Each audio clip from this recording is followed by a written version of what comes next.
Olá, bem-vindo ao canal Boa Semente, seja muito bem-vindo aqui. Eu sou o pastor Júlio César, pastor da Igreja Assembleia de Deus em Bangu, Ministério de Madureira, pastor presidente, pastor Sóstenes Silva, pastora Maria Cláudia.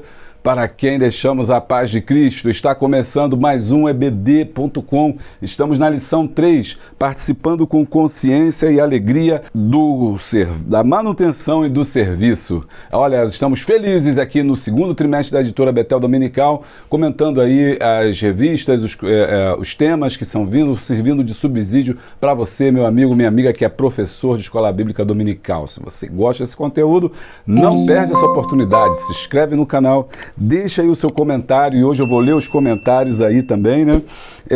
Leio todos e respondo sempre que eu posso. Você fala aí, manda um alô e a gente manda um alô para a sua igreja. Vou deixar aí para o final. Depois você comenta o vídeo, compartilha com 10, com 15, com a sua igreja, com o seu grupo de escola bíblica dominical. Cria um clipe também, né? Que aí fica mais fácil, fica mais curtinho para você compartilhar. E depois assiste com a gente dando glória. Prepara o seu coração, a lição hoje vem quente. Então, além de quente, para combinar, o café também quente, também é muito bom. Aqui no Rio de Janeiro, cafezinho, aí em Goiás, o pequi, aí ó, no Pará, o açaí.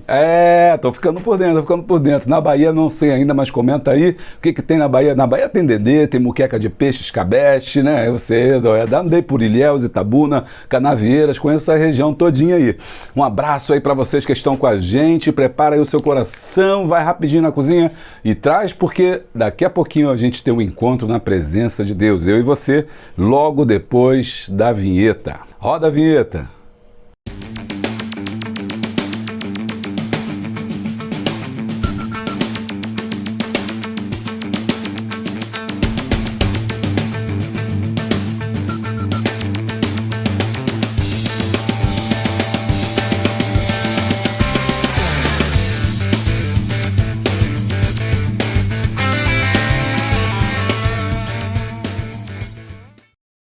O canal, você pode ajudar o canal sendo membro do canal Boa Semente. Se você for membro do canal Boa Semente, você vai ter vídeos exclusivos. Toda semana tem um vídeo novo aí no canal que é para você poder aí compartilhar, tá com a gente, tá bom? Mas se você quiser o conteúdo que a gente faz, aí você tem que ser um apoiador. Nesse caso, o link tá aqui embaixo, o link do Apoia-se. Você apoia com uma quantidade muito pequena, mas que pra gente vai ser muito importante. E toda sexta-feira, preste atenção nisso, toda sexta-feira você vai receber esse conteúdo exclusivo pelo seu e-mail. Qual e-mail? O e-mail que você cadastrou no Apoia-se. Então não deixe de ser o nosso apoiador. Quero agradecer de coração porque tem cada vez mais pessoas chegando aqui para o canal para serem apoiadores. Eu estou procurando aqui os alôs, tá? Mas você está aqui comigo, a gente já está conectado quase que ao vivo. Cada vez mais tem chegado os apoiadores, isso tem sido motivo de muita alegria. Então, na sexta-feira, você que é apoiador, vai receber esse conteúdo também lá no seu e-mail, tá bom? Que conteúdo? Você vai receber plano de aula, plano de aula exclusivo que eu preparo aqui para você, caça-palavra, que é para você distribuir para sua classe no dia da aula ali e fazer então ali uma brincadeira, uma dinâmica ali com eles, né? Entrega o caça-palavras baseado na lição, logicamente, e aí você vai trabalhar com ele. Tem o caça-palavra tem a resposta também. Tá bom? Então você faz esse trabalho que vai ser muito legal, muito legal, muito legal, muito legal. Tudo isso eu mando para vocês. Também uma aula bônus, que é um texto de aprofundamento, de preparação para o professor, sobre tudo aquilo que eu falei no vídeo e algo mais também, que é sempre importante. E o must, né, é o nosso e-book, que eu estou fazendo esse e-book para todos os apoiadores. Cada semana sai um fascículo. Cada semana sai um episódio, você vai receber a parte dessa semana. No finalzinho você vai ter aí, acho que são é um trimestre inteiro, né? Um trimestre inteiro, toda semana a gente manda uma parte do e-book com aulas separadas. Então mesmo que você tenha perdido outro, você ainda vai ter tempo de ter conteúdo. Pastor, posso entrar? Ainda vou ter conteúdo? Vai ter conteúdo, porque cada parte desse e-book você pode aplicar separadamente. Então você não precisa necessariamente ter todos os e-books, né? Mas é claro, se você tiver todos, você vai ter o curso completo, né? Que você vai receber, mas se você não tiver, pelo menos aquele que você recebeu naquela semana, eu tenho certeza que vai ser uma ferramenta aí poderosa aí para a sua vida. Então tudo isso a gente manda para o seu e-mail, tá bom?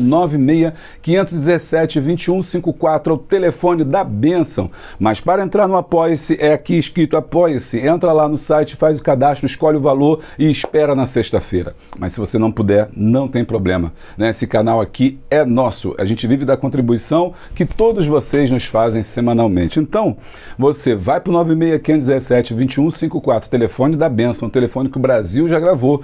E ali você vai entrar no nosso grupo de Zap. No nosso grupo de Zap você vai conhecer melhor a mim, todos os projetos que nós temos no canal Boa Semente.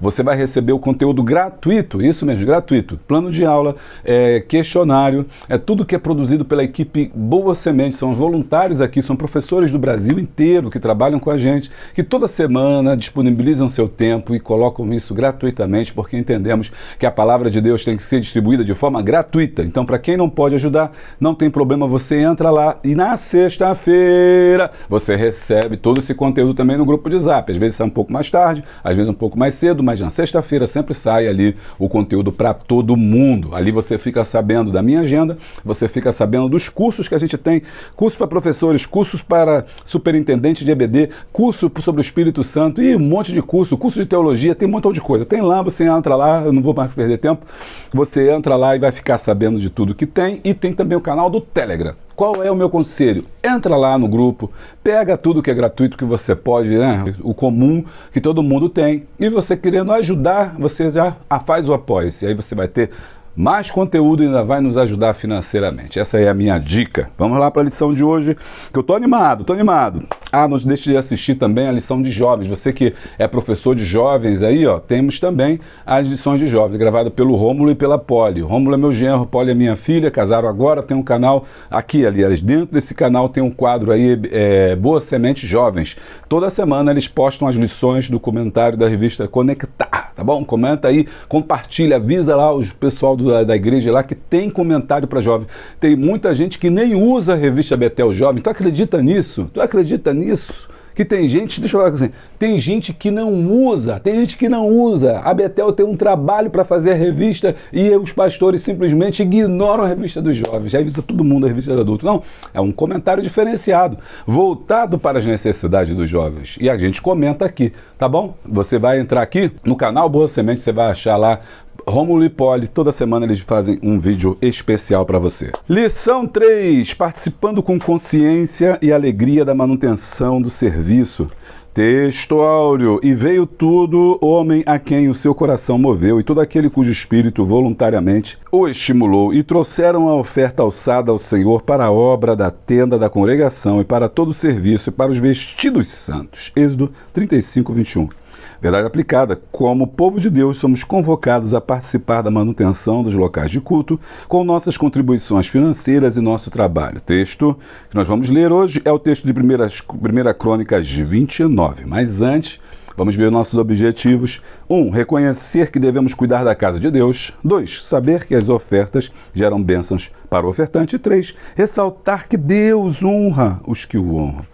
Texto de referência 1 Crônicas 29, 3. E ainda que da minha própria vontade para a casa de meu Deus, o ouro e a prata particular que tenho demais, eu dou para a casa de Deus, afora tudo quanto tenho preparado para a casa do santuário. 3.000 talentos de ouro, de Ofir. Onde é Ofir? Eu vou falar com você hoje. E 7.000 talentos de prata publicada para cobrir as paredes da casa. Ouro para os vasos de ouro e prata para os de prata e para toda a obra de mãos dos artífices. Quem, pois, está disposto a encher a sua mão para oferecer hoje voluntariamente ao Senhor? Então os chefes dos países e os príncipes das tribos de Israel e os capitães dos milhares e dos centenas e até os capitães da obra do rei voluntariamente contribuíram.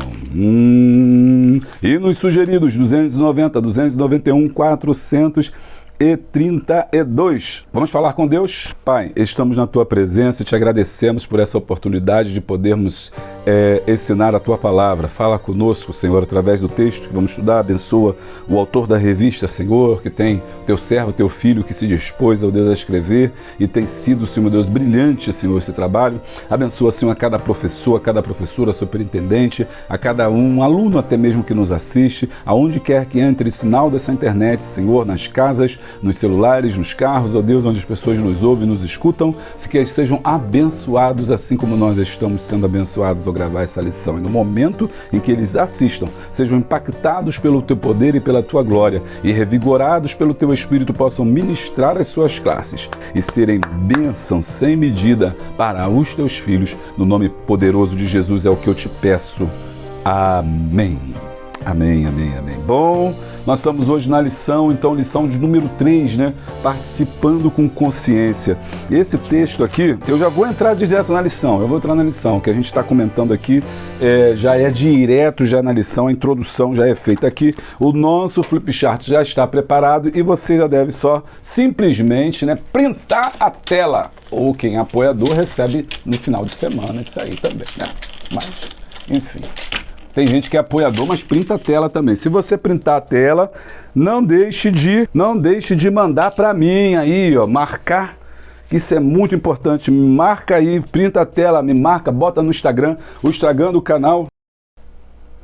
Bom, gente, vamos lá. Então, vamos aqui recuperar rapidinho para quem está chegando agora no canal. A lição 1, a gente falou sobre o primeiro ato de adoração. Falamos de Abel, de Caim, né? Por que Deus aceitou a oferta de Abel e não aceitou a oferta de Caim? Muita gente boa não sabe, né? Muita gente boa não sabe. Então é importante, a gente falou aqui sobre isso na nossa primeira lição. Aí a gente caminhou, foi uma bênção, aí depois nós vamos falando sobre a oferta que Deus recebe. Olha quanta coisa a gente já falou, Flipchart é bom porque a gente vai absorvendo tudo. Lição 2, semana passada, a gente falou sobre a proposta de Faraó, né? O Faraó fez uma proposta ali, né? Irrecusável, né? Falou assim, vai, mas deixa aqui o seu gado, deixa aqui as coisas aqui. Primeiro ele falou, vai, deixa os homens, vai, deixa as crianças, né? Agora vai, deixa aqui as ovelhas. E aí Moisés falou, não vai ficar nada aqui. Aí falamos sobre a verdadeira a adoração. Mostramos também a dinâmica também. E hoje tem dinâmica, hein? Fica ligado aí com a gente que hoje também tem dinâmica. E aí a gente caminhou. Quanto conteúdo que a gente está estudando aqui, gente. Que coisa maravilhosa. Aí chegamos na lição de hoje, a lição de número 3, participando com consciência e alegria da manutenção do serviço. Aí eu trouxe para vocês aqui um custo, eu fiz um cálculo aqui para a gente ver como que foi essa construção do templo. Então nessa introdução já vou começando a falar sobre isso.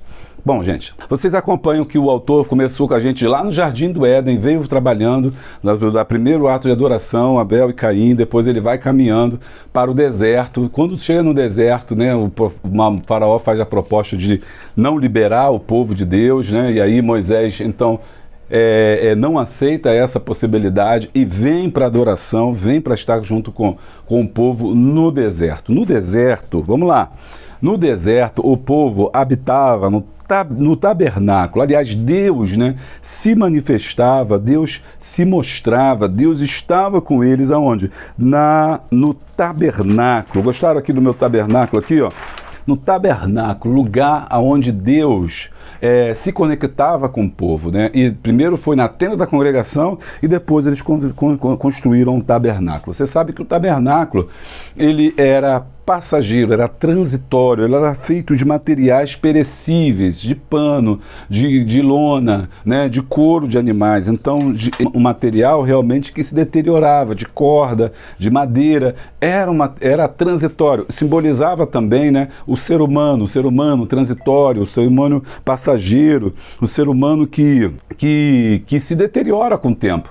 Bom, esse lugar que eles estavam adorando era o tabernáculo de Deus, deu orientação a Moisés para construir, que era o local aonde a Shekinah, você viu que eu estou inspirado hoje, né? O desenho aqui, ó, onde a Shekinah, né, de Deus se manifestava ao homem. Mas, quando vai caminhando a história de Israel no deserto, a gente vai vendo que, quando lá na frente, depois que o reino se torna agora, na verdade, você tem a monarquia que inicia com a casa de Saul, Saul é rejeitado por Deus, Deus e vem agora Davi. Davi então começa a se questionar, pensando, bom, eu temos um palácio, né, que Davi é um homem do campo, um homem que veio aí da braba, né, pegou aí uma vida difícil, foi um homem de batalha, um homem pastor de ovelhas, sempre com uma vida muito sacrificada. Quando ele chega no palácio, no templo, ele começa a observar o luxo do palácio, a riqueza do palácio, né, o ouro que tem, e ele percebe que Deus ainda habita. É claro, gente, que a gente sabe que Deus não mora em lugar nenhum, nunca morou também no tabernáculo. Ali era um local simbólico, um ponto de contato da relação, da presença de Deus, tá? Então Davi começa agora a se questionar por que Deus ainda está lá. Nós adoramos a Deus ainda no tabernáculo e não construímos para ele um templo, sendo que todas as nações, pelo menos as nações do entorno conhecidas da época, a Babilônia, a Síria, até a Filistia, ela tinha um templo, né? Tinha um templo, por exemplo, a Bíblia fala do templo de Dagon, né? Onde a arca foi roubada, foi parada lá e acabou destruindo ali o deus Dagon, caiu, acordou de cara no chão. Então, os filisteus já tinham um templo e Israel não tinha templo. E ele deseja então construir um templo para poder adorar a Deus. No entanto, Deus recusou que Davi pudesse construir esse templo, porque Davi era um homem com mãos de sangue, segundo o texto. Esse mãos de sangue tem dupla interpretação, tanto porque ele era um homem de guerra, né, um homem que matou muita gente, porque na guerra é isso que acontece. Os reis, naquela época, diferentemente de hoje, eles iam para um combate e iam na frente do combate, né? Não é como hoje que os generais, os comandantes, né, os chefes de forças militares, eles falam, vão que eu vou depois, né? Ou decide a guerra ali no seu gabinete, vão para a guerra e manda o soldadinho. Não, naquela época não. Naquela época os reis iam na frente do campo de batalha para demonstrar bravura. Então, com certeza, Davi deve ter matado gente. Então, suas mãos têm sangue. Uma outra interpretação também é que ele mandou matar Urias, né? Cometeu aquele pecado gravíssimo do assassinato, do adultério, matando o Urias, seu servo fiel, né? Seu guarda fiel, e ainda violentando Betseba. Então, era um homem que Deus falou assim, bom, você não pode levantar esse altar, esse tabernáculo para mim, né? Mas o seu filho Salomão vai fazer isso. E Salomão, então, filho de Davi, vai levantar aí o templo, que Davi vai agora ter a honra de orientar e dar os recursos para a construção. O texto que nós lemos fala da quantidade de material absurda que foi usada para a construção desse templo. Cada talento, gente, tem 34 quilos. Então, quer dizer, cada talento que está falando aqui, 34 quilos é pesado, irmão. 20 quilos já é pesado. Pega uma lata de 20. Ô, irmão, vai lá, pega uma lata de uma barricada aí de massa aí, ó, de 20 aí. O cara fica... Imagina, cada talento tinha 34 quilos. Então, não era pouca coisa. E aí a gente fez aí, printa aí para você ver, a gente fez aqui um cálculo para a construção do templo, segundo 1 Crônicas, capítulo 29, que é o texto que a gente está lendo. Olha, só de ouro foram 273.684 toneladas, né? Vou ler porque você talvez é muito pequeno, mas olha, 273.684 toneladas de ouro. Gente, é muito ouro. Eu fui transportar isso para o dólar hoje, né? O dólar de hoje, 2025. Agora, que o dólar está subindo muito, mas enfim, mas hoje está dizendo o seguinte, que é 19,16 bilhões. Olha, isso é muito dinheiro, tá? É muito dinheiro, ou seja, 19 bilhões é coisa pra caramba, de dólares, não é de real não, de dólares. Então é uma soma assim, gastronômica, né? Gastronômica não, astronômica, pastor. Prata, 581 toneladas de prata, dá 406,98 milhões. Você que é bom de matemática, transforma em real para você ver quanto que não dá isso aí. Bronze, que era um material durável, um material muito especial, um material muito importante, né? As estátuas, tudo assim, era feito de bronze. 615 toneladas. Então, olha, gente, é muita coisa. 5,85 bilhões. E ferro, 3,420 toneladas, ou seja, 410 mil. Isso é muito dinheiro. 19 bilhões, 406 bilhões, 5 bilhões...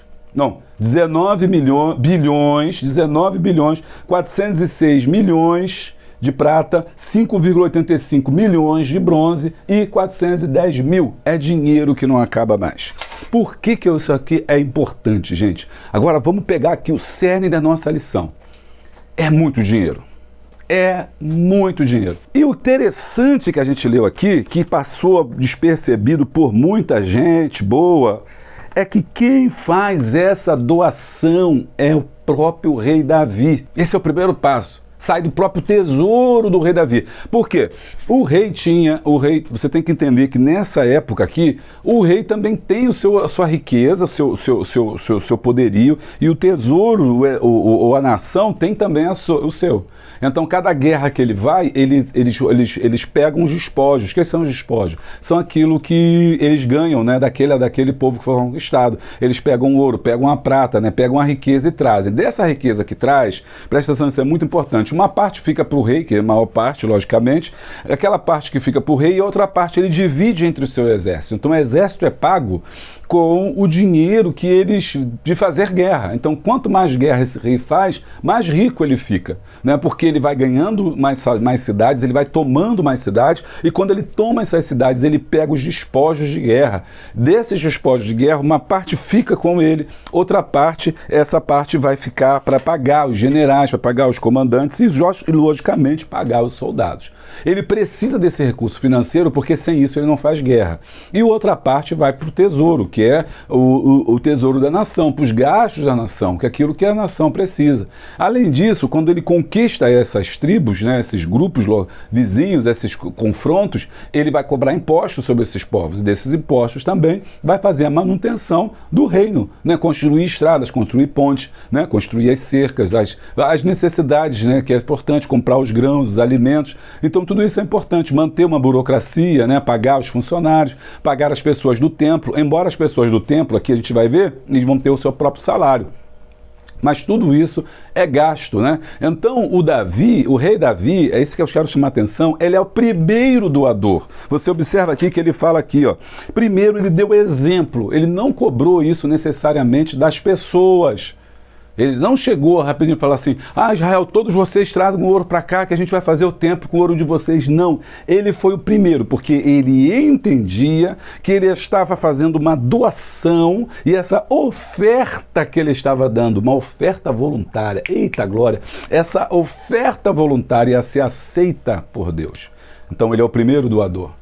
Salomão também doou, com certeza, que ele é da família real. E aí depois vem acompanhado dos chefes do país, ou seja, não foram os camponeses, não foram os pobres. Os chefes do país, os príncipes das tribos. Então cada tribo, nas 12 tribos, tem o seu líder, tem aquele mais antigo ali, o ancião. Então ele também é uma pessoa que recebe tributo. Ele vai agora dar também. Os capitães de milhares, que são aqueles que estão trabalhando com Davi, que eu falei que são assalariados ali, no caso, assalariados não, recebem um despojo ali também, eles vão doar.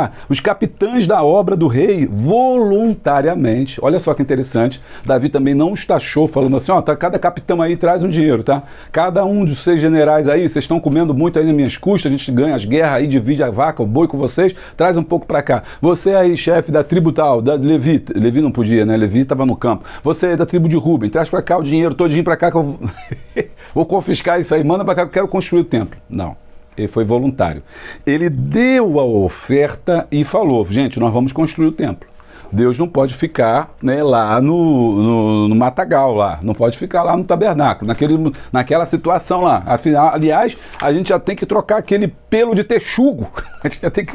A Bíblia fala do pelo de texugo, né, irmão? Vai pesquisar, dá uma bugada aí para ver o que é texugo. Vai lá, pelo de texugo.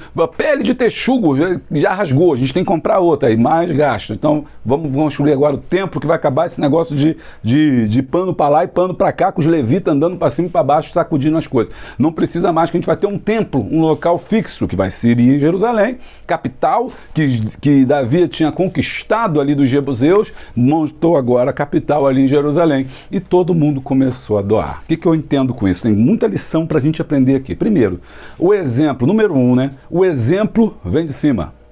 O exemplo vem de cima. Não adianta você querer fazer um trabalho se você não for o primeiro doador, se você não for o primeiro a doar e cortar na sua própria carne. Essa história de falar assim, eu vou doar aqui, às vezes você está doando nada, está doando o próprio dinheiro da igreja. Aí eu não, irmão, estou doando aqui, eu estou entrando com tanto, mas aquele dinheiro é da igreja, né? Nem dele. Não, tem que ser dele, do dinheiro que ele recebe, né?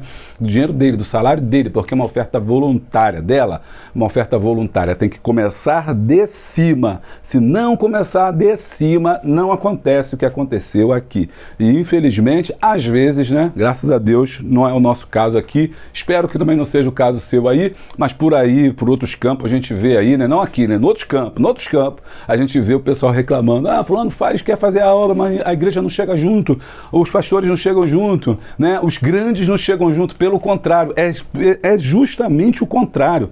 E aí, eu já expliquei isso lá quando eu falei quando eu falei sobre pentecostalismo no Brasil e expliquei a fundação do pentecostalismo da igreja que vem para o Brasil, que se adequa ao sistema brasileiro, que já pega um sistema autoritário e de concentração de renda. Esse sistema de concentração de renda brasileiro é o seguinte: o menor sustento maior. Sempre foi assim. Se você observar a política desde o Império, né, e depois começa ali a República, sempre foi assim. Os estados, as federações sempre foram muito taxadas em detrimento, tá, da União, para manter a União, para manter a paz. Os menores são sempre muito mais taxados. E a igreja, ela acaba muitas das vezes reproduzindo esse sistema injusto, onde os pequenos são mais taxados que os grandes. Você pode ver, em muitos lugares são os pequenos que sustentam os grandes, né? E é isso que sufoca e acaba sufocando o povo. Então, mas deixa lá, deixa quieto. Mas não é crítica, nós estamos analisando, nós somos crentes para pensar, para raciocinar. Então a gente vê que esse é um primeiro ponto, né? Tem que ser o exemplo. Segundo ponto, essa oferta foi muito importante, porque Davi não tinha o maior exército da terra. Davi não tinha o maior reino do mundo. Israel era uma nação minúscula, perto das outras grandes nações, da Babilônia, da Síria, ele era uma nação do Egito, então nem se fala. Era uma nação pequena demais.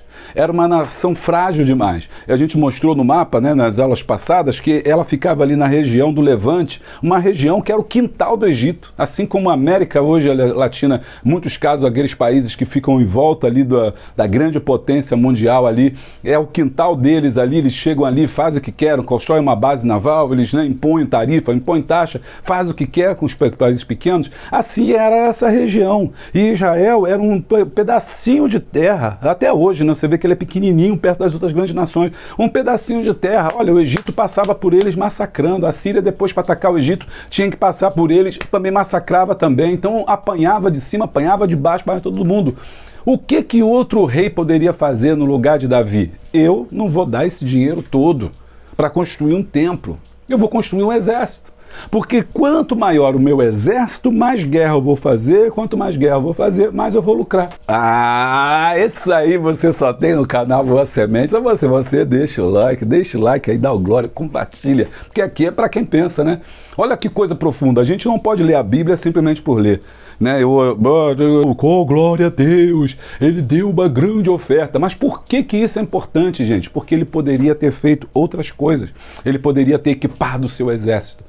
Ele poderia ter comprado mais armamento, ele poderia ter comprado cavalos de guerra, ele poderia ter comprado flechas, arcos, ele teria condições de ter montado talvez um exército, até talvez, quem sabe, né? Até para fazer uma cosquinha ali de repente no Egito, montar um susto ali no Egito, né? Construir uma grande fortaleza, porque isso era muito importante, as muralhas das cidades eram muito importantes, poderia construir uma muralha intransponível, mas ele não, preferiu investir no templo. Aí você entende o coração de Davi. Davi confiava no Senhor. Davi não confiava no seu exército. Davi não confiava no seu poderio. Davi não confiava na sua própria perspicácia. Davi entendia que existia um Deus que controlava, que tomava conta de tudo. Ele entendia que tudo pertencia a Deus e que se Deus não guardasse a cidade, em vão vigiariam os sentinelas. Então ele falou: vou pegar esse dinheiro e vou construir esse templo. Agora, veja bem, Deus não habita em templo feito por mão de homens. Isso é muito importante. Deus não habita, quando ele fala a primeira vez, fala assim: olha, eu não habito em templo feito por mão de homens. Esse é um ponto importante para você pensar, para a gente refletir. Mas então, por que você vai construir um templo se Deus não habita naquele templo? Ele não está naquele templo. Aqui é aquela ideia que é muito importante a gente entender quando a gente fala de ofertar. É como se você fosse na casa de alguém, você fosse num aniversário, né? Você faz no aniversário. Hoje em dia as pessoas vão no aniversário e não leva nada, né? Antigamente minha mãe falava assim, você nunca vai numa festa que não levar um presente, né? Eu falava assim, não vai numa festa. Aí eu falava assim, mamãe, nós não vamos na festa de fulano, da vizinha, da dona Cotinha? Vamos na dona Cotinha? Ah, não, tu comprou presente, menino? Não, comprei não. Então como é que eu vou chegar lá de mão vazia? Os antigos não iam numa festa. Fala comigo. Aqui é para pessoa real, que vive no mundo real.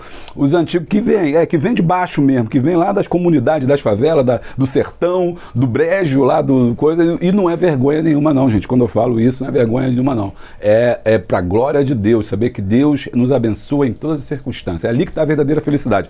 Então, o que acontece? Aí a pessoa vem e fala assim, não vou aparecer na festa. Hoje em dia as pessoas vão. Convida 100 pessoas, se 10 levar o presente, né? É muito.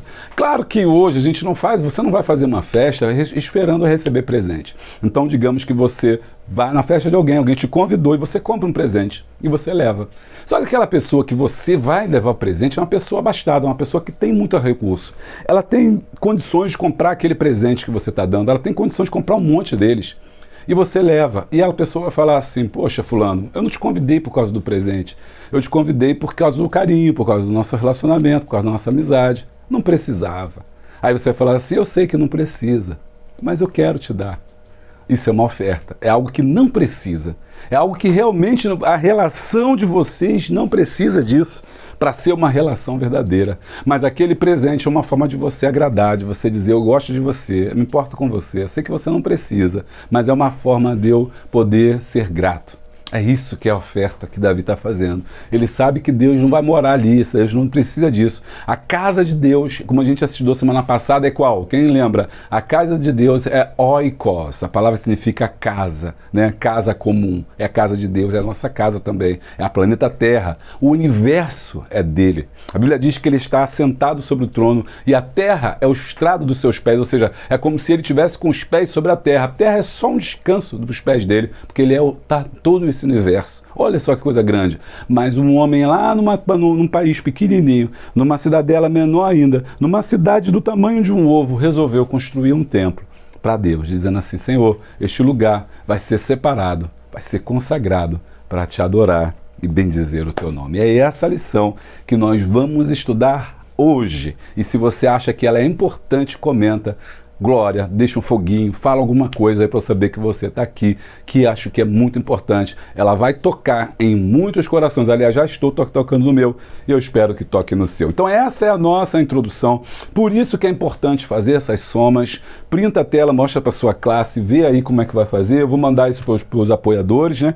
Mas você que não é apoiador, você pode aí printar e vai ser benção. Então, observação, doação voluntária. E dito isso, a gente já entra na nossa lição. A construção do tabernáculo. Aí ele começa com uma questão interessantíssima. Deixa eu grifar, ver se está aparecendo aí o vermelhinho. Olha o vermelhinho, olha o vermelhinho. Hoje o pastor está animado. Vermelhinho, ó. Deus é relacional. O que é relacional?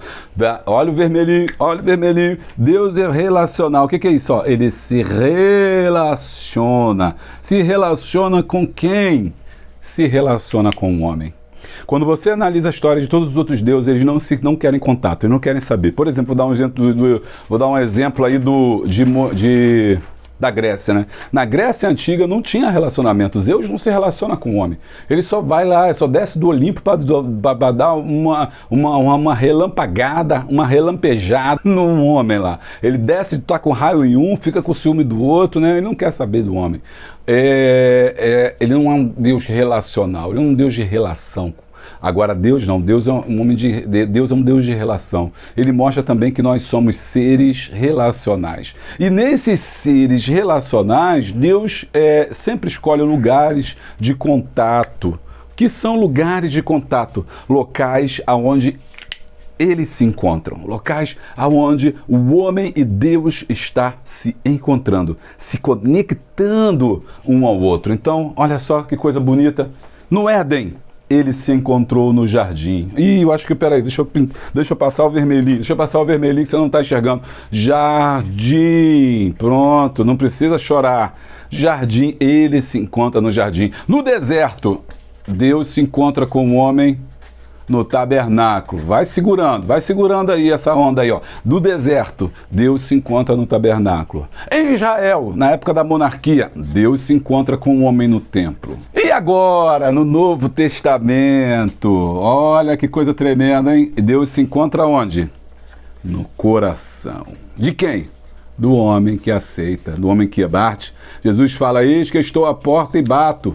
Se alguém ouvir a minha voz e abrir a porta, eu entrarei e cearei eu com ele e ele comigo. Então, Deus é um Deus relacional e o lugar é importante. O lugar é importante. A Bíblia diz a gente entende, né, que o lugar é importante. Antes de Deus criar as pessoas, preste atenção, se você anotava isso também, antes de Deus criar as pessoas, primeiro ele criou os lugares. Não existe pessoas sem lugar. Primeiro existe o lugar. Depois existe a pessoa. Deus criou a terra, depois criou o Éden, depois criou o homem e colocou o homem no jardim. Porque sem um ambiente, nada acontece. Então, Deus sempre tem lugares onde Deus se manifesta, Deus se apresenta. No Éden, ele estava lá para se relacionar com o homem. No deserto, mandou construir o tabernáculo. No tempo de Davi, ele se manifesta no templo. E hoje em dia, ele não necessariamente se manifesta no templo.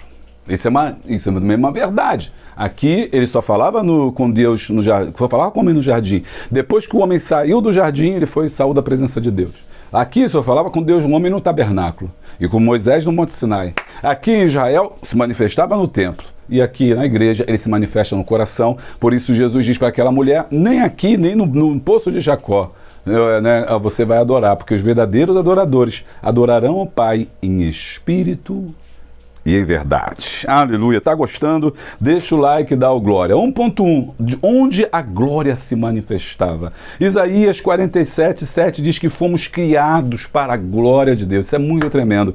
A glória de Deus é a Shekinah de Deus. O que é a Shekinah? É a presença de Deus. Ela se manifesta aos homens. Aonde? No templo. E no tabernáculo, a glória de Deus se manifestava. Quando o sacrifício ele era aceito, a glória de Deus, o Espírito Santo, ele se manifestava. E ali ele se manifestava e aprovava, tocava, falava com o homem. Isso é tremendo, tá?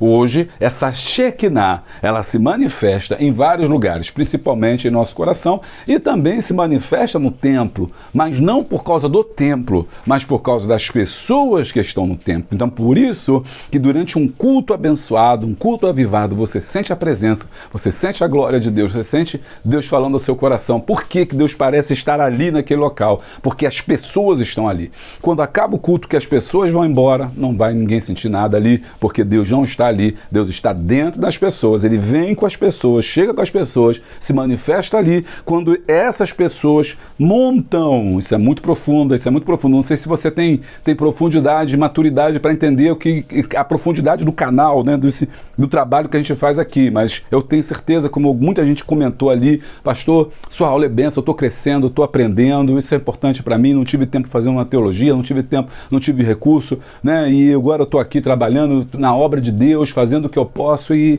então eu sei que você também pode você pode ler a Bíblia, você tem o Espírito Santo, você tem a mente de Cristo, você pode aprender. A gente está aqui para ensinar, dar de graça o que de graça recebeste. Então eu sei que isso é importante. Olha esse negócio do templo, ó. Quando eu e você nos reunimos, o templo é montado.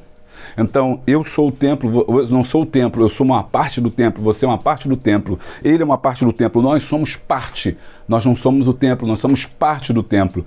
Quando nós nos reunimos, vem uma pedrinha de cada lado, aí chegou a porta, a janela, o teto, chegou... Por isso que Pedro vai falar: vós pedras vivas, edificadas. Então montou, aí agora, Senhor, manda a tua glória. Aí Deus olha assim e fala assim: o templo está formado, o templo está pronto, então vou derramar minha glória. Derrama a glória na igreja. Tá gostando? Deixa o like, dá o glória. Tu pensou, fala comigo, tu pensou que não ia ter nada hoje. Tu pensou assim: esse pastor eu quero ver, ele só sabe história, Quem tem dinheiro conta história, só sabe de história, né? Não sabe história não, irmão. Aqui é o Espírito Santo de Deus está aqui. Vamos lá. 1.2, as ofertas voluntárias. O negócio vai ficar mais quente, hein? 1 Samuel 15:22. Obedecer é melhor que sacrificar. Observa que o texto parece que está meio um pouquinho fora, que a ideia aqui é voluntariedade, mas ele botou essa questão aí do obedecer é melhor que sacrificar. Mas também é válido esse versículo, tá? Porque Davi, claro, ele não mandou, mas claro, quem tem cabeça, né? Todo mundo começou ali, mas a Bíblia diz que foi ofertado, não foi de coração. Eu trouxe uma gama de versículos para você pensar sobre o coração, sobre a oferta voluntária. 1 Coríntios, aqui, deixa eu tirar esse aqui que está errado aqui, peraí, senão o pessoal vai... 2 Coríntios 9:7, cada um contribua segundo as suas posses. Não é você impor um valor, não é você pôr X, não, é você pedir a oferta voluntária. Isso é oferta voluntária. Se você impõe valor, já não é mais oferta voluntária. Mas tudo bem, cada um contribua segundo as suas posses. Aí por quê? Porque Deus ama quem dá com alegria. Então há uma bênção para quem oferta. Porque o dízimo era obrigatório. Era obrigatório. O dízimo não tinha nesse negócio de dar porque quer, não. Era obrigatório. O dízimo era como um imposto. E ele era importante. Por que ele era importante? Porque ele fazia manutenção daqueles que estavam no tabernáculo. Como eu falei para vocês, o tabernáculo era perecível. E essas pessoas, os levitas, que eram aqueles que trabalhavam no templo, eles não tinham terra, então eles precisavam se sustentar. Como é que eles iam comer? Então eles comiam mesmo das ofertas, eles comiam do sacrifício e eles comiam também dos dízimos, que eram importantes estar ali para que eles pudessem, né, fazer, para que pudessem estar ali. Então isso é importante, essas ofertas, mas então era importante que o povo contribuísse, e contribuísse com alegria, porque se o povo contribuir triste, você já perdeu a sua bênção. Provérbios 11:25 também fala sobre a importância do dar. Mateus 6:3-4 também vai falar sobre a importância da gente dar e não ficar preso aí à questão do receber as ofertas voluntárias. Vão comigo, vão dando glória. Deixa eu ver se está certinho aqui, que às vezes a gente pode... 1.2, agora vamos para 1.3. A alegria ao contribuir. Aqui eu achei que estava repetindo, né? Está repetindo, que é a mesma coisa. Se você for ver o texto lá, tá a mesma coisa, mas a gente dá um jeito. O professor tem que dar um jeito. O professor, ele se vira nos 30, não é isso? A alegria de contribuir. Aí eu botei aqui, ó. Esse aqui é interessante, hein? Êxodo 36:3-5. Aqui diz que quando foi construir o tabernáculo, agora está no tabernáculo, vai depois chegar no templo. Dessa vez conseguiu a ordem cronológica correta. Bom, aí está o tabernáculo, então Moisés pede que o povo traga ali as coisas para construir. Só que chegou um momento, no versículo 3, ele faz o pedido. No versículo 5, os oficiais chegam e falam assim: Moisés, fala para o povo parar de trazer.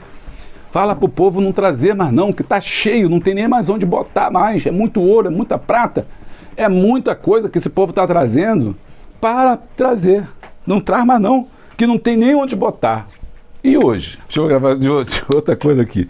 Se um varão tirar a oferta aí sobrar, e você falar assim, não, vamos falar para o povo parar de trazer. O que? Parar de trazer o quê, varão? Teve um obreiro que foi repreendido, porque fez a campanha e falou para o povo parar de trazer. Falou assim, quando é maluco? Tu vai mandar o povo parar de trazer? Tem que trazer a mais. Aí, ó, perdeu o rumo da história. Perdeu o rumo da história. Eles foram honestos. Isso chama-se honestidade.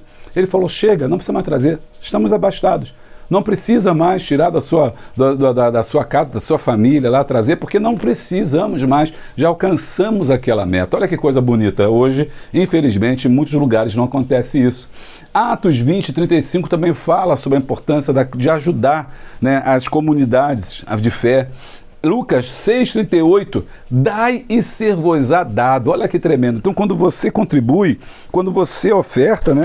Quando você contribui, quando você oferta, quando você dá, você é abençoado. Dá e ser-vos-á dado. Ou seja, quando você dá, você recebe. Você recebe porque você dá. Isso é muito importante, né? A gente ter esse entendimento. Aí, só que tem um problema, né? Esse negócio do baixo daí tá até hoje. Falou em dinheiro, pronto. Falou em dinheiro, falou no money, e pronto. Falou em dinheiro, o irmão vigia, o irmão vai ter festa. Fala assim, vamos fazer a festa, vai ter uniforme, pronto. Lá vem pedir dinheiro, lá vem fazer uniforme, lá vem fazer camisa, lá vem comprar gravata, lá vem não sei o quê. Tem muitos crentes que se falar em dinheiro desvia. Aí ele fica como assim, ó, a carinha que eu botei aqui, ó, fica jururu, fica triste, fica aborrecido, desvia e tudo. Não pode falar em dinheiro. Dinheiro se transformou num problema, se transformou numa dificuldade para ele tem dificuldade de ofertar. Ele não consegue. E sabe o que acontece? Deus não aceita. Deus não aceita. Guarda o seu dinheiro. Se você não quer ofertar, se você está sentindo que não é para ofertar, se você acha que não precisa, que a igreja não precisa, que o pastor não precisa, está pedindo demais, não dá não. Sabe por quê? Porque você vai dar e Deus não vai aceitar. O homem vai aceitar, ele vai falar nem para você parar de dar não. Vai falar, dá, traz irmão, traz com cara feia, traz com cara feia, traz com ódio no coração, traz que eu quero tudo do teu dinheiro. Mas olha, para Deus não vale a pena, Deus não aceita. Então é melhor não trazer, não traz não. É melhor você ficar com o seu dinheiro, porque Deus não quer não. Esse caso aqui também é um caso para você pensar aí, ó, de Ananias, não estava no script, mas sempre o Espírito Santo nos faz lembrar. Ananias e Safira. Vai lá conferir o que diz o texto, tá? Tá em Atos, no comecinho de Atos lá, se não me engano, Atos 4 ou Atos 5.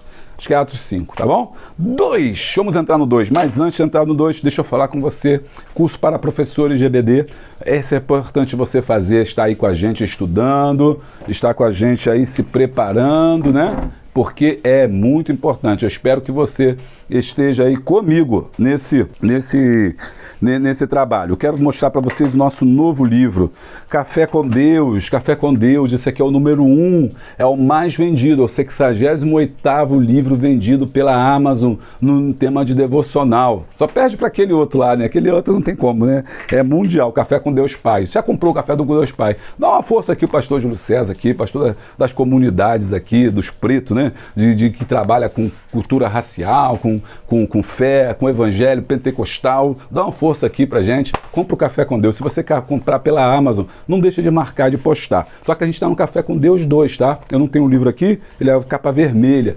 No Café com Deus 2, eu falo do Salmo 51 ao Salmo 100. Nesse aqui, eu falo do Salmo 1 primeiro ao Salmo 50. É uma devocional que todos os dias você vai tomar um café. Deixa eu mostrar aqui para a câmera. Ó, todos os dias você vai tomar um café e vai ler uma devocional. Todo dia você toma um cafezinho e ali faz a sua devocional. Vai ser benção. Café com Deus 2 pela Amazon, tá bom? E se você me encontrar numa igreja, traz o livro para autografar. E minha mais nova obra é esse aqui, Afeto. Dia 29 eu vou estar participando da Flick. É movimento literário aí de autores evangélicos em Santíssimo, na Igreja Batista. Aqui, ó, esse é meu novo livro, Afeto, a arte de encontrar Deus no outro. Então, se você... Porque o mundo precisa de amor, irmão. O mundo precisa de carinho, o mundo precisa de paz, o mundo precisa de pessoas que se amem, né? Que isso é muito importante. Então, eu quero muito que você... esteja aí lendo esse livro, aprendendo aí com a gente, tá bom? É importante você estar aí com a gente nesse trabalho. Gosto muito que você esteja conosco, porque tenho certeza que vai ser bênção para a sua vida. Afeto, a arte de encontrar Deus no outro. Também pela Amazon, você compra, chega na sua casa aí, vai demorar um pouquinho, mas vai ser bom. Ó, e é um livro fininho não, tá? É um livro com substancial, que vai falar sobre por que as pessoas não se amam e a importância do amor. Vamos para o tópico de número 2. Dinâmica! E aí chegou a hora da nossa dinâmica. O que você vai precisar para essa dinâmica? Coisa rápida e simples, ó. Uma caixa, deixa eu marcar aqui para você ver, uma caixa. Você vai precisar também de papéis com palavras negativas. Vai precisar também de papéis com palavras positivas. Vai precisar também de uma lixeira. Então, deixa eu fazer aqui a nossa dinâmica. Tá aqui a nossa dinâmica caixa. A caixa, tá vendo aqui uma caixa? Uma caixa. Qualquer caixa. Aqui é uma caixa de sapato, tá vendo? Uma caixa de sapato. Dentro da caixa tem vários papeizinhos. Um monte de papelzinhos que você tem aqui. Aí você vai pegar esses papelzinhos, né? E você vai ter palavras negativas e palavras positivas. E aqui vai estar aqui uma lixeira. Vou botar uma lixeirinha aqui, onde você vai botar a lixeira. Vamos lá, me ajuda aqui. Vou lá fazer com vocês. Fazer com você aprender. Aí você pega, bota para a classe, fala assim, olha, irmão, essa caixa aqui simboliza o templo. Tá? Essa caixa simboliza o templo. Simbolizou o templo. Aí você vai pegar um papelzinho. Agora, Joãozinho, pega aqui um papel. Leia o que está no papel. Idolatria, idolatria. Aí você vai perguntar, pode ter idolatria no templo? Aí ele vai falar, o Joãozinho vai falar, não. Aí você vai fazer, então joga no lixo. Joga no lixo. Minhas canetinhas não é lixo não, tá ali. Agora Mariazinha, Josefina, Maria Josefina, pega um papelzinho. Ela vai pegar um papelzinho. O que tá no papelzinho? Santidade. Santidade tem que ter no templo? Sim. Aí você bota lá. Muito bem, Josefina. Aí pega outro papelzinho. Pega aí. Aí ele, o que está escrito? Pedrinho, orgulho, pode ter no templo? Não, aí você bota no lixo. E aí você vai fazendo a sua dinâmica, o vídeo vai ficar muito longo, vai ter 2 horas de vídeo aqui. Mas você entendeu? A dinâmica é assim que você faz essa dinâmica pro tópico 2. É interessante não fazer no começo. Por que você não botou no começo? Porque o pessoal já está esperando no começo. Você quebra o gelo, vem no meio do primeiro pro segundo, pá, dinâmica. Os alunos vão ficar como? Você não fala assim, caramba, esse professor é fera mesmo. Vamos lá, dinâmica, aí já sabe. Agora vamos estudar sobre a construção do templo. Gostou do meu desenho? Gostou do meu desenho? Mentira, esse desenho não foi eu que fiz, não. Esse desenho eu peguei na internet mesmo. Eu imprimi e botei lá, tá? Porque não dá para desenhar tudo, né? Ninguém é perfeito. Restauração do templo do rei Joás. Agora a gente vai ver a restauração do templo. Olha, 3 homens que vão restaurar o templo. Começa com Joás, tá? Qual é a história aqui de Joás? Deixa eu ler aqui um pouquinho, mas eu não vou ficar preso na lição, não. A gente está aqui para... pastor, eu gosto que lê. Pastor, eu gosto que lê a lição. Então tá bom.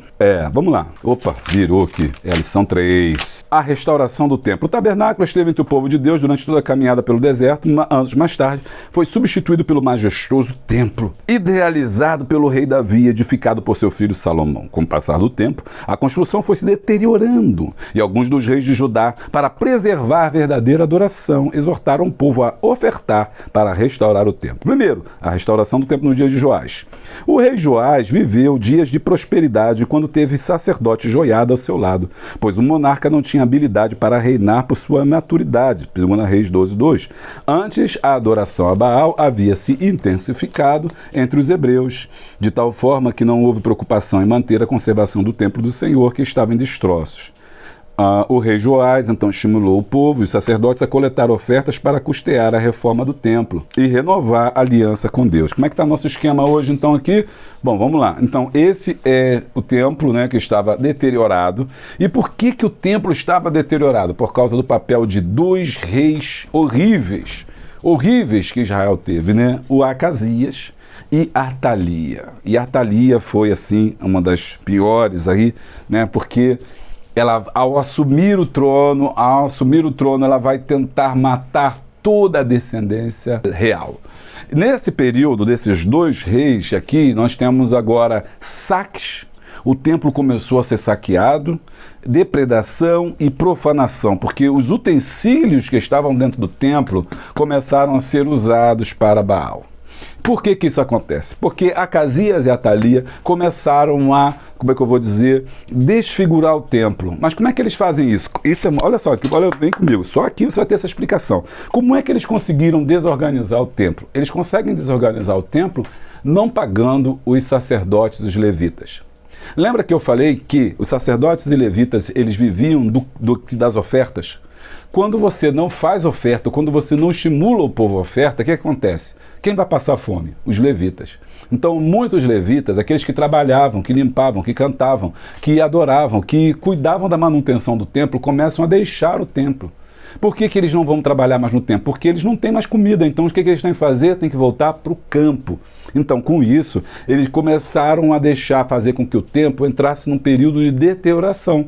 Por quê? Não tinha ninguém para fazer mais a manutenção, porque os sacerdotes, os sumos sacerdotes, todos estavam muito empobrecidos, sem dinheiro para poder comer, para poder se vestir, para poder se manter a família. E aí, o que eles vão fazer? Vão, paulatinamente, né, faltar os serviços. Então, não vai mais no serviço da manhã, ele está no campo, não vai para o serviço da tarde, ou não vai na terça, ou não vai na quarta, ou não vai na quinta, enfim, começa a faltar. E o que acontece? Como é que começa a faltar? O culto começa a ficar capenga. O culto ficando capenga, faltando um, faltando o outro, o que acontece? As pessoas param ainda mais de ofertar. Então, os reis não estimulavam a oferta, não falavam que era importante, eles mesmos não eram os primeiros a ofertar, como foi Davi, como foi Salomão, não era exemplo. Então, isso já dá uma caída ali na questão econômica.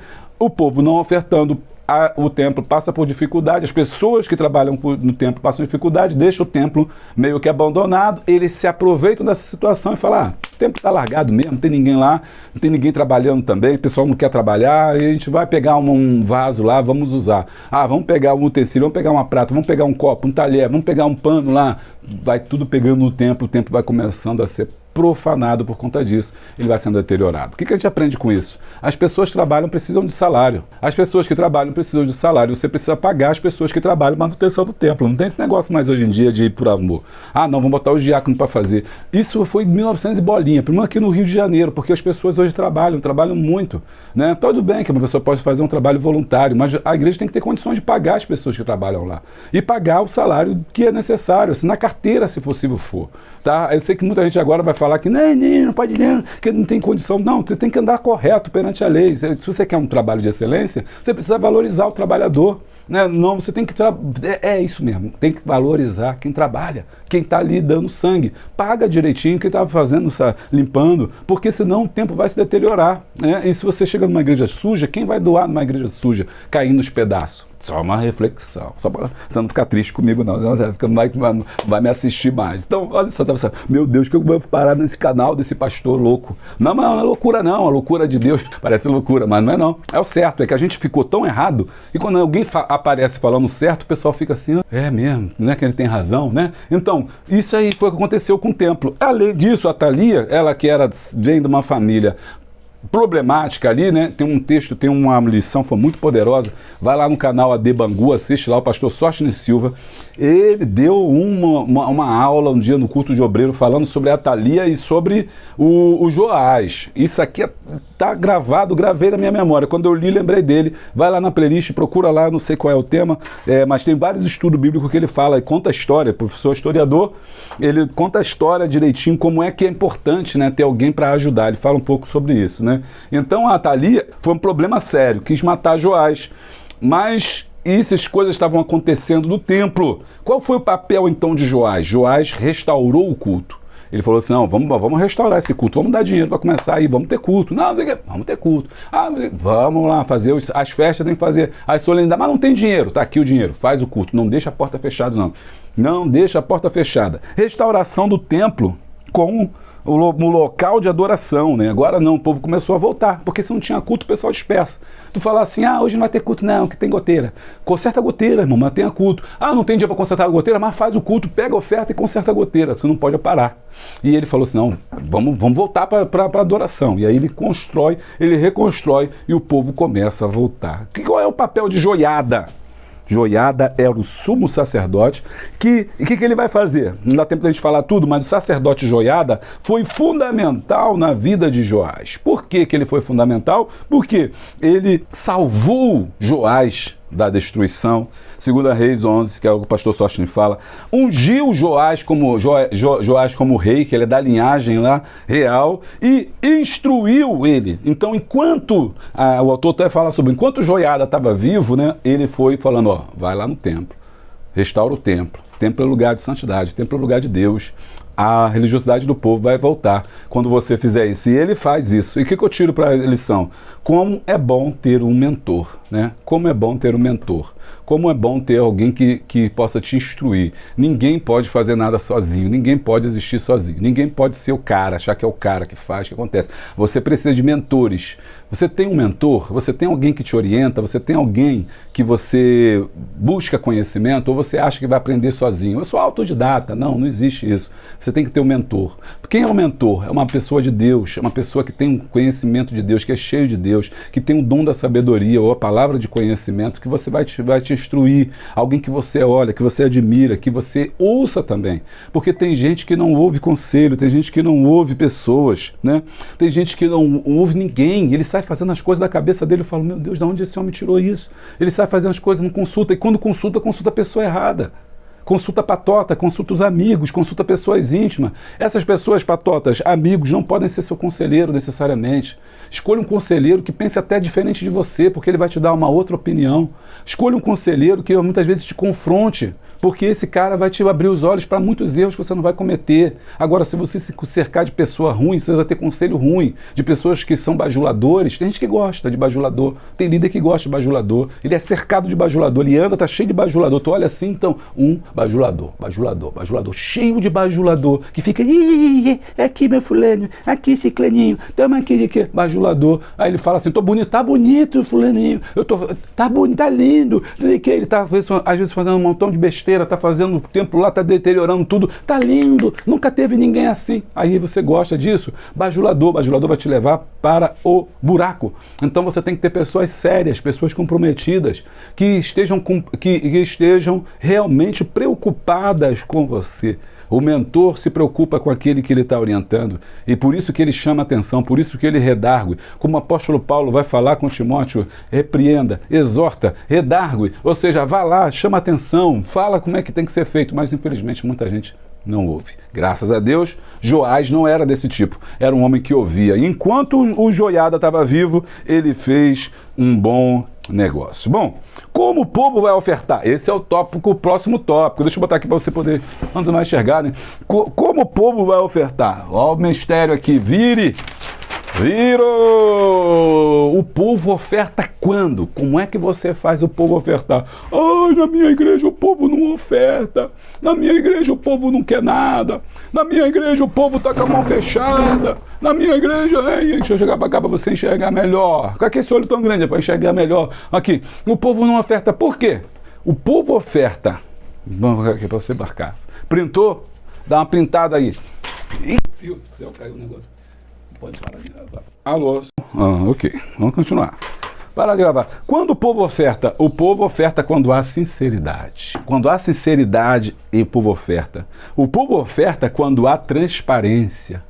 O povo oferta, estou tirando só de Joás lá, hein? 2 Reis 12, 11, 12. Quando os trabalhadores são pagos, vai lá conferir. A Bíblia diz que ele pagou aos trabalhadores. Lembra dos outros que deixaram deteriorar? Né? Falou, cadê o pedreiro? Quanto é teu dia? É X, toma. Você carpinteiro, quanto é teu dia? Orives, quanto é teu dia? Mestre de obra, quanto é? Ele pagou todo mundo. O povo oferta quando há confiança. Ele pegou, botou uma caixinha lá na porta e falou assim, você pode vir aí e oferta, todo mundo vai ver quanto tem dentro. Que é transparência, a oferta do X, irmão. Tá aí, quem quiser conferir, vai lá, confere lá. Agora aqui ninguém pode saber nada não, isso aqui é a caixa preta da igreja. Não há sinceridade, tem que ter sinceridade. Se você falou que vai fazer, faça. Você falou que vai botar o teto, faça o teto. Vamos fazer uma campanha para fazer o teto, o povo vai dar. Se você botar uma laje, se você botar o piso, você vai falar, é uma coisa errada aí, tu tirou a oferta para botar o teto? Você tem que botar o teto. Se você falou para comprar o ar-condicionado, tu não vai botar ventilador, porque tem que ter sinceridade. Você tem que fazer aquilo que você faz. Isso é muito importante, porque se você quebrar isso, o povo fecha a mão. Se você quebrar essa sinceridade, você vê que realmente, a igreja não tem dinheiro. Agora você vê que a igreja tem dinheiro e está pedindo, vê que a igreja tem dinheiro, está ofertando, a igreja está lotando, enchendo de gente, fazendo campanha adoidado e você não está pedindo dinheiro, aí o irmão tem que doar na cantina, aí ele tem que comprar na cantina, aí ele tem que doar para o jovem, aí tem que comprar do jovem, aí tem que sorteio não sei do que, aí sorteio não sei do que lá, e tira a oferta, e tira o dízimo e você não vê para onde vai o dinheiro. E o pior é que tem lugar, não é nosso campo não, tá? Graças a Deus, nosso campo não tem isso. Nem no nosso ministério, mas nos outros ministérios que a gente anda aí, que a gente não é bobo, a gente prega em tudo quanto é lugar, a gente vê lá a igreja, meu Deus do céu, 30 anos, a mesma igreja, gente. Eu passo assim em frente e falo assim, meu Deus, essa igreja 30 anos não saiu do lugar, não deu nem uma tinta por fora. Como é que pode isso? Onde vai esse dinheiro, gente? Para onde vai esse dinheiro? É a mesma cor, é a mesma tinta, tá descascando, não trocou nada, não mexeu. Não pode. Aí não dá. Aí o povo fecha a mão. Então, quando há sinceridade, fala assim, não, realmente precisa, vamos dar. Quando há transparência, irmão, entrou X, gastamos X e tá aqui o dinheiro. Pronto. Quando os trabalhadores são pagos, paga os irmãos, os irmãos, ele tem família, tem que, mas pastor, eu não posso doar, eu quero doar minha mão de obra. Amém, você pode doar. Mas estou falando para aqueles que precisam e que muitos pastores não querem pagar. Quando há confiança. Então, se não há confiança, o povo fecha a mão. Porque se tiver aqui a carinha rindo, fica feliz, ele dá rindo dinheiro, não fica aqui igual esse aqui, Esse aqui estava de cara fechada, cadê ele? Esse aqui estava aborrecido, estava verde, igual o Hulk. Agora não, esse aqui tá cor de jambo, tá pretinho, igual a mim, feliz. 2.2, a restauração do templo nos dias de Ezequias. Aí vamos falar de outro rei, Ezequias. Primeira coisa que Ezequias vai fazer vai ser restaurar o portão. Aqui, restaurou o portão. Vamos lá ler lá, né? 2.2. Ezequias foi um dos melhores reis de Judá. No primeiro mês do seu reinado, Ezequias abriu os portões do pátio do templo e mandou consertá-lo. Aí, porque o portão é um portão de ferro. Portão todo quebrado lá. Se não tem portão, não tem culto, irmão. Se não tem, a porta é a principal. Deixa eu te falar, o povo tá de olho aqui, ó. Olho. Você consertar a porta. Por quê? É o primeiro local. A fachada da igreja, gente, é o primeiro local que o visitante vê. Se a fachada está caindo, imagina lá dentro. Eu tenho que começar lá de fora mesmo. O pastor está fazendo obra, que maquiagem. Não é maquiagem, não. É porque você tem que chegar no local e é a porta de entrada, é o principal. Obreiros ali bem vestido, bonitão, bonitona, saudando com alegria, com felicidade, tudo iluminado, refletorzão, pá! Aí o ímpio passa e fala assim, opa, o povo aí é abençoado mesmo, vou entrar aí. Por quê? É a porta. Se a porta estiver ruim, e simbolicamente, também espiritualmente, também tem um significado. Espiritualidade é o começo de tudo, é o início de todas as coisas. Então ele começou pelo lugar certo. Esse portão aí, vamos reformar o portão. Ele reforma o portão. Aí, olha aí. Ezequias estabeleceu o culto verdadeiro em Israel, tendo cuidado de reunir os sacerdotes e os levitas para propor uma nova aliança com Deus. Ele pegou o povo que estava disperso, estava tudo chateado, angustiado, sem perspectiva, né? Porque ali era como se fosse uma promoção. O cara começa como levita, depois ele vira sacerdote, depois chega a sumo sacerdote. É tipo uma carreira, onde ele vai ganhando cada vez melhor. Fala assim, não, povo, vem cá, sei que vocês estão abatidos, aí estão chateados, tá todo mundo com salário atrasado. Aí você, eita glória, tá pegando fogo os negócios aqui, tá pegando fogo. O salário atrasado, não consegue tirar a prebenda, não tá botando do seu bolso, o outro tá falando, tem que... Aí tá lá todo angustiado e o povo de baixo perturbando, os crentes querendo alimento e você com as contas tudo atrasada, com o aluguel atrasado, tudo enrolado e quem tá em cima tá nem aí, se vira, tira você, bota outro, troca por telefone, pelo zap, o membro vai embora pelo zap, você é trocado pelo zap, e o cara fica, ai meu Deus, não, aqui não vai acontecer isso não, vem cá meu filho, tá triste, tá chateado, o que tá acontecendo? Eu tô com fome, vem cá, vai ter comida para vocês no templo, vou retornar aí o dízimo, as ofertas, vai estar tudo bonitinho para trabalhar. Aí o sacerdote, agora sim, vou cultuar com alegria. Quem é que cultua com a barriga vazia? Fala pra mim, quem cultua com a barriga vazia? Só se for jejum, irmão. Se não for jejum, não dá pra ficar celebrar, não dá. Aí fica ruim. Então, aí falou assim, sacerdote, chora não que eu vou você vai ter o teu salário vai pingar. Felipe, vou carregar isso aí, limpa isso aí que vai ter tudo certinho. A oferta alçada vai entrar e vocês vão comer direitinho, vai ter a farinha, vai ter o azeite. Aí o povo voltou pro culto. Aí eles começaram a fazer o culto, celebrando, adorando a Deus. O povo, vem. Então, restauração do culto. Ele restituiu a Páscoa, que era o cordeiro, que era a principal oferta, que o povo não estava mais dando, o povo estava com fome, ninguém estava ofertando mais nada. Estava ofertando mais nada, eu vou levar meu cordeiro, nada. Eu vou comer meu cabrito aqui, meu cordeiro, não vou levar nada. Aí ele restitui, não, é importante. Vamos dar o que é do Senhor, que Deus vai te abençoar. E fez aliança com Deus. Aí o que acontece? Aí botei colorido aqui, avivamento. Quando isso acontece? Quando você restaura o portão, quando você restaura o culto, paga quem tem que pagar e trata bem quem tem que tratar. Eles que fazem o trabalho. Porque eles que fazem o trabalho. Quem faz o trabalho é o professor, quem faz o trabalho é o pastor, é o líder, é essa pessoa que está com você que trabalha o trabalho, tá? Que a ovelha precisa de pastor, tá? A ovelha precisa de pastor. Então, aí ele cuida bem dos pastores, acontece avivamento. Aí acontece avivamento. Avivamento só acontece quando isso acontece. Sabe por que não tem avivamento? Deixa quieto, vamos lá que tem muita coisa. 2, a restauração do templo, 2.3, né? A restauração do templo. O rei Josias, agora é Josias. O rei Josias procurou fazer um novo concerto espiritual em Judá, abolindo qualquer vestígio de idolatria. O rei determinou que os israelitas buscassem o Senhor de todo o coração para que fossem purificados dos pecados nos quais Judá havia mergulhado e assim restaurar o genuíno culto ao Senhor. Para isso, Josias ordenou que todo o dinheiro arrecadado fosse usado para reparar a casa do Senhor. Fosse usado para reparar a casa do Senhor. Você está botando dinheiro em outro lugar e não está botando onde tem que botar. O dinheiro está caindo e você não está vendo. E está comprando coisa que não tem que comprar. Então tem que restaurar a casa do Senhor, porque ali é o começo de tudo. Josias vai lá restaurar. A Bíblia relata que nunca houve um rei como Josias, que se voltou para o Senhor de todo o coração. Aqui, o que o Josias é importante? Eu trouxe um resuminho para você. Descobre o livro da lei. Quando ele descobre o livro da lei que estava perdido, estava jogado, ninguém lia mais. Olha como é que estava o templo. O livro estava no templo. Esqueceram o templo, esqueceram o livro. Quando ele reforma o livro, o que faz? Acha o livro. Quando reforma o templo, acha o livro. Então qual é o segredo para ler o livro? É reformar o templo. Eu estou igual aquele pregador de... de frase feita, pregador de frase feita, né? Por que isso? Por que aquilo? Pregador de frase feita, quer saber pegar frase de efeito, né? De gatilho mental. Cheio de gatilho mental aí, pastor. Está cheio de gatilho, misericórdia, de gatilho para lá. Ó, então, quer achar o livro? Então reforma o templo, né? Não é gatilho não, mas é importante a gente, para gravar, né? Ele reformou o templo, achou o livro. Tem muita gente que não acha o livro porque não reforma o templo. Então você reformar o livro, reformar o templo. Igual o irmão que perdeu o óculos, ficou um tempão, falou, pastor, não posso ler a Bíblia porque eu estou sem óculos. Não posso ler a Bíblia porque eu estou sem óculos. Não posso ler a Bíblia porque eu estou sem óculos. Aí um dia o pastor foi lá, visitou, falou assim, mano, vamos ler o Salmo 23. Ela foi lá, pegou a Bíblia, pum, estava lá onde o óculos? Dentro da Bíblia. Quanto tempo ela não pode ler a Bíblia, né? Se ela lesse a Bíblia, ela ia achar o óculos. Então, viu isso aí? Depois, pureza do culto. Ele reformou o culto, tirou a imundícia que estava lá. Fizemos a dinâmica sobre isso. Investimento, em 2 Crônicas 34, 8 e 14. Investir é investimento. Tem gente que acha que é gasto. Comprar, botar uma cor bonita é gasto. Botar um refletor para a pessoa chegar as coisas lá é gasto. Botar um telão. Tem gente que tem telão e não usa. Tem gente que não sabe nem para que é o telão, que está lá um tempão escangalhado. Ninguém pensa em consertar.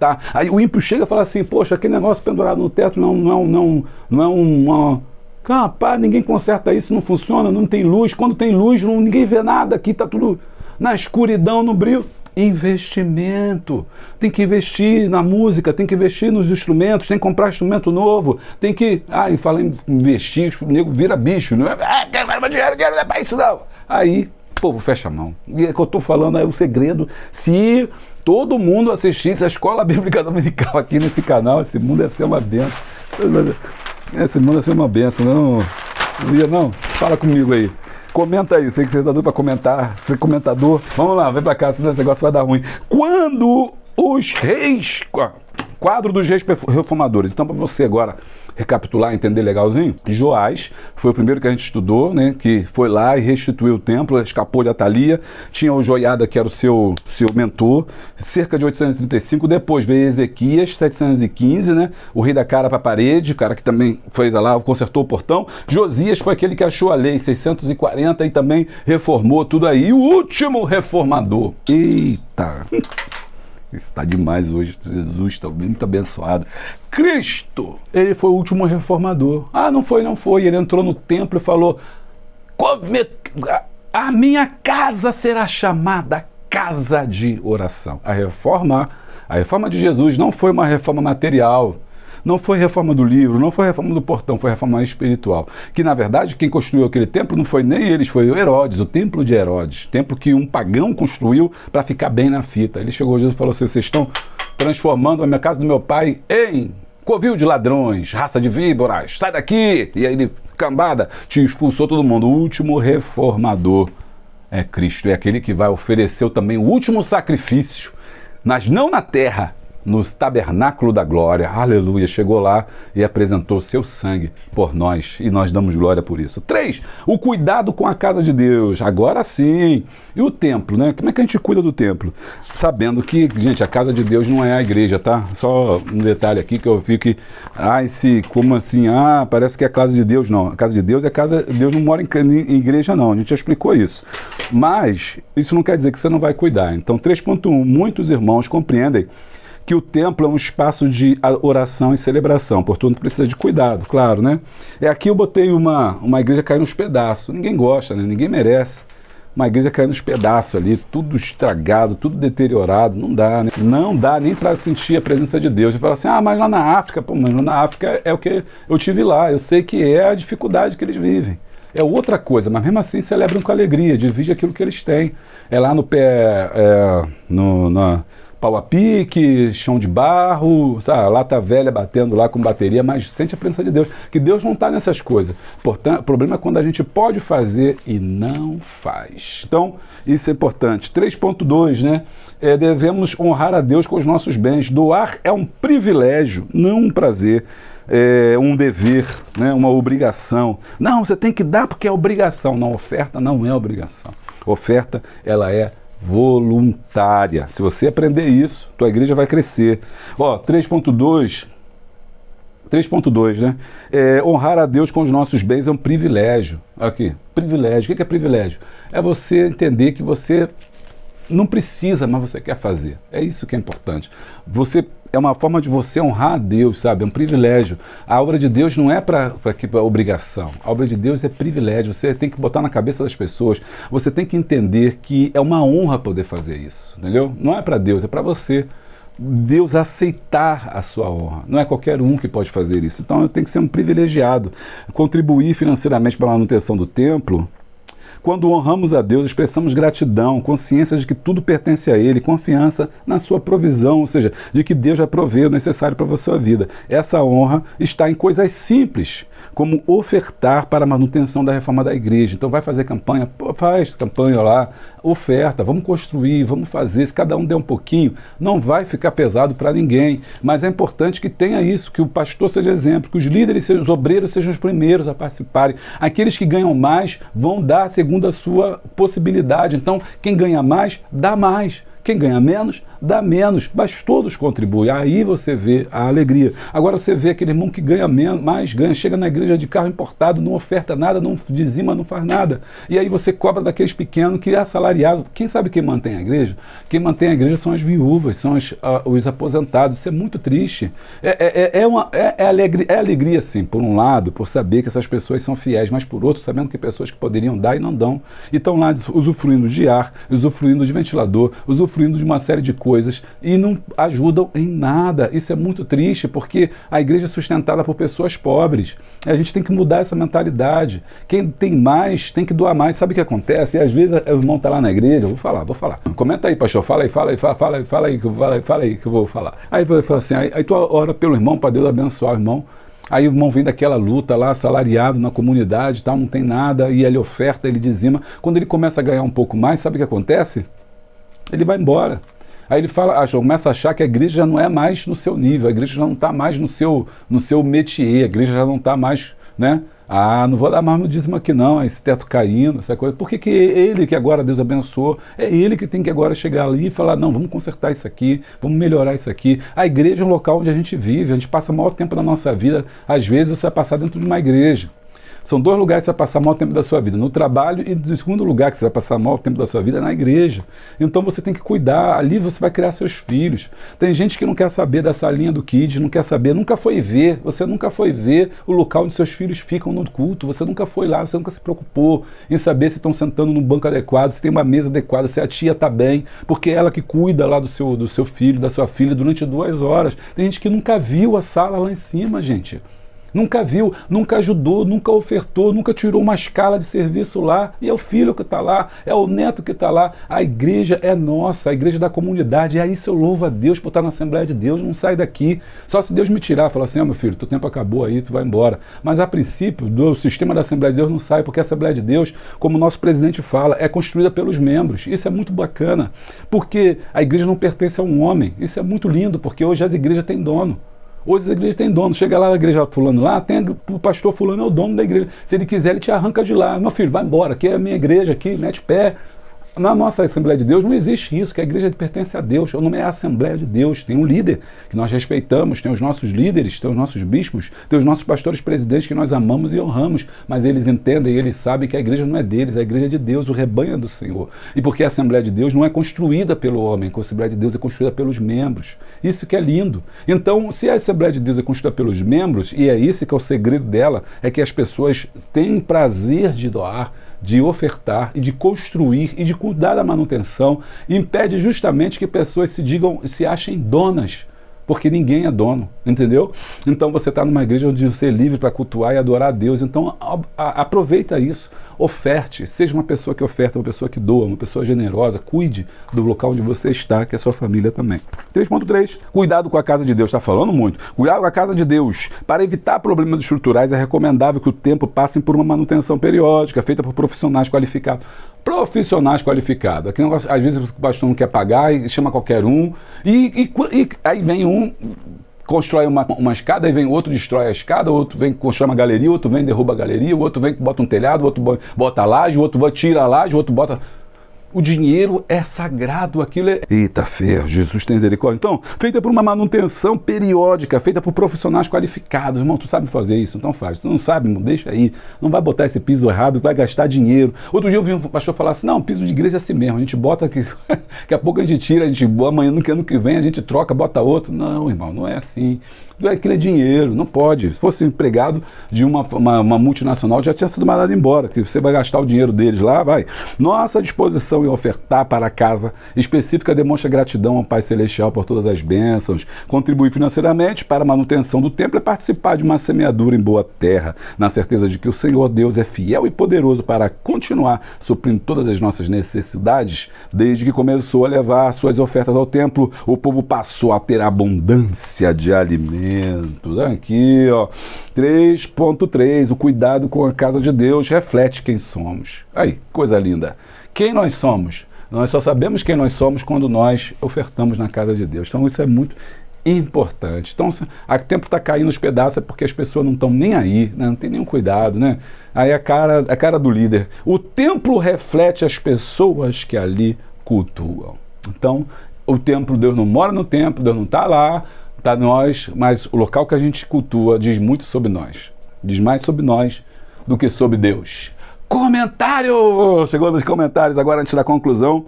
Vamos lá nos comentários. Se você quer colher o seu comentário, é só você falar a palavra manda. Fala a palavra manda, a palavra-chave manda, para eu achar você aqui, ó. Ah, deixa eu ver. Eita, só nome difícil. Manda um alô para Maitima. Maitima, é isso mesmo, gente? É Maitima mesmo. De Anápolis, Goiás, Igreja Assembleia de Deus Madureira. Tá mandado. A paz do Senhor. Manda um alô para minha mãe, Simone. Oi, irmã Simone. Deus abençoe. Nós somos da IAPC de Irajá, Ministério Madureira, Rio de Janeiro. Agora tá pertinho. Até que enfim o Rio de Janeiro acordou. Manda um alô para Tailândia do Pará. Ama suas aulas e me ajuda muito a ajudar na obra de Deus, levando ensinamento. Tá aí, tá mandado. Tânia Bento. Celestino Filho diz, manda um abraço para a Igreja Ministério Madureira Ebenezer, em Macapá, Amapá. Oh, Glória, tá mandado. Kelly Martinelli tá dizendo, manda um alô para Dourados. Alô, Dourados. Eliana dos Santos diz, pastor Júlio, manda, por favor, um alô para o grupo das Irmãs Joias de Cristo, Assembleia de Deus, quilômetro 50, Congregação Céu Azul, quilômetro 50. Deus abençoe, um alô. Edi Reis Pereira, pastor na Bíblia... não entendi, isso não tem nada a ver. Pastor, tem uns que voam direto aqui, não assiste o vídeo e fica voando. Pastor Elias Oliveira, manda um alô para o meu pastor Anderson Cesário Alvim. Pastor Anderson, Deus abençoe. Gilda Santos, eu sou de Gildásio, Adebrais, Osasco. Manda um alô para o grupo de homem Valente de Davi, pastor Kleber, Deus abençoe. E aí acabou, acho que acabou, lição 2, um convite ao arrependimento já é outras pessoas. Então acabou. Esses foram os alôs de hoje. Deus abençoe. Deus abençoe. Ih, gente, tem mais aqui. Manda um alô, né? Lição 2. Josias dos Santos, manda um alô, Ministério Madureira, São Luís de Maranhão, bairro Cidade Olímpica. Odete, a irmã Odete, a aluna número 1 aqui, nossa irmã, Deus abençoe. Ela diz assim, não se esqueça de sempre mandar o meu alô. Tá mandado, irmã Odete. A irmã Odete, ela compra os livros, ela faz os cursos, fez todos os cursos que você puder imaginar. É uma irmã assídua, professora de EBD, serva do Altíssimo. Que Deus abençoe, em nome de Jesus. Aqui, ó, Rápido Cesário diz, ô Glória, deixa o like, o número 100, ele deu o like número 100, foi o meu para esse abençoado pastor e professor Júlio César, excelente, dos melhores professores de escola dominical. Vou até chorar. Na próxima, manda um alô para De Madureira com Bica Guarulhos. Guarulhos, tá mandado. Manda o link para mim. Não é manda o link não, irmão. É manda a paz. Assim. Manda o link para mim. Sempre vejo falar no link, mas eu não vejo. Tá na descrição, irmão. Tem um monte de descrição aqui, ó. Canal da Bênção, 96517-2154. Você vai falar com a equipe Boa Semente. Ou então, você clica no link do apoio e você vai para lá. Você clica no link lá, você vai ter lá o apoio, tá? Plano de aula, tudo lá no canal. E aí acabou. Último, a paz do Senhor, manda um alô para a congregação Pedra Viva, Madureira, em Vilhena, Rodônia. Quem tá falando é a irmã Regina Rinkel. Deus abençoe, em nome de Jesus. Você quer colher seu comentário? É só falar a palavra mandar. Dessa vez não teve nenhum, valeu demais. Um dinheirinho também, né? Um pix também, né? Manda um pix que eu falo teu nome, brincadeira. Mas quando você faz um valeu, deixa eu ver se alguém deu um valeu aqui, senão... O povo fica triste aí, eita. Deixa eu pesquisar, valeu. Será que tem alguém que deu um valeu? Valeu é quando você clica aí embaixo, que tem um... não tem, dessa lição não teve ninguém que deu um valeu, né? Valeu, dá um valeu. Deixa eu ver, mostrar aqui pra câmera aqui o que é o valeu, que muita gente não sabe. Valeu é quando clica aqui embaixo, ó. Vocês estão pra ver aí, ó. Aí vai aqui, aí clica aqui, valeu. Vendo? Aí fica verdinho, você escolhe o valor e envia. Aí esse irmão aqui, ó, doou 5. E a irmã também aqui embaixo doou também R$2, outro também R$2, ó, R$2, Deus abençoe, tá vendo? Então, eles estão doando da lição passada, né? Então deixa eu falar aqui o valeu do irmão. Neil de Medeiros deu R$2, mas foi na lição 13 que ele deu. E a irmã Cristina, já falei semana passada, deu 2, o irmão a Luzia deu 5.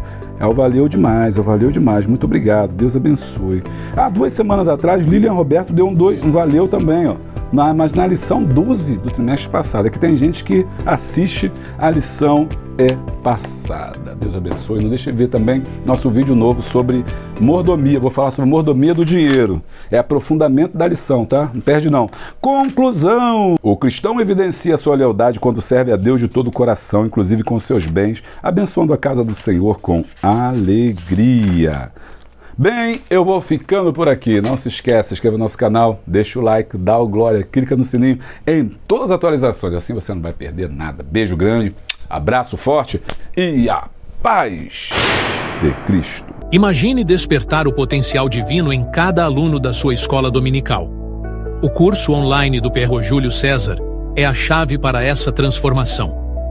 Aprenda didática avançada e metodologias ativas que farão suas aulas brilharem. Enfrente o desafio de cativar mentes jovens com técnicas inovadoras. Estude no seu ritmo, supere limites e receba um certificado que comprova sua dedicação. Lembre-se, quem ensina, aprende 2 vezes. Cada aula que você aprimora é uma vida tocada pela graça. Não deixe o medo de mudar limitar seu ministério. Abrace essa oportunidade de crescimento. Invista em você, no seu chamado e no futuro da igreja. Seja a mudança que você deseja ver nos seus alunos. Inscreva-se agora e transforme seu ensino em um poderoso instrumento de Deus.